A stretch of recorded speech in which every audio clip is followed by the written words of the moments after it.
Hello दोस्तों, आपका स्वागत है हमारी इस नई कहानी में। आह भैया, मजा आ रहा है भैया, और तेज तेज करो भैया, उफ भैया बस कीजिए ना। शोभा यह सब आवाजें निकालते हुए पता नहीं कौन सी दुनिया में खो गई थी। शोभा ने अब अपनी आंखें ऊपर की ओर चढ़ा ली थी, जिसे देखकर हर कोई समझ सकता था कि उसे यह सब करवाने में बहुत मजा आ रहा था। लेकिन शायद शोभा का भाई अब थोड़ा थकने लगा था, इसलिए उसने अपनी स्पीड को थोड़ा कम कर दिया। लेकिन जैसे ही शोभा के भाई ने अपनी स्पीड कम कि शोभा ने झटके से अपनी आंखें खोली और गुस्से से अपने भाई की तरफ देखते हुए बोली, क्या हुआ भैया, अपने स्पीड क्यों कम कर दी?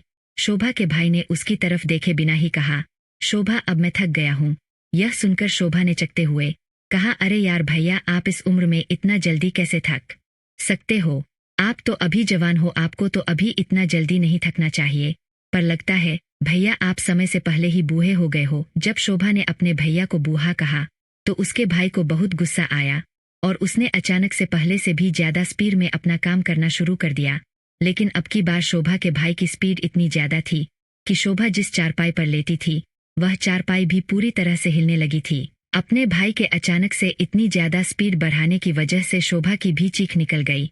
उफ मम्मी मर गई भैया, थोड़ा धीरे करो प्लीज। आ भैया। लेकिन अब शोभा का भाई शोभा की बात नहीं सुन रहा था, क्योंकि उसको शोभा ने गुस्सा ही इतना ज्यादा दिलवा दिया था।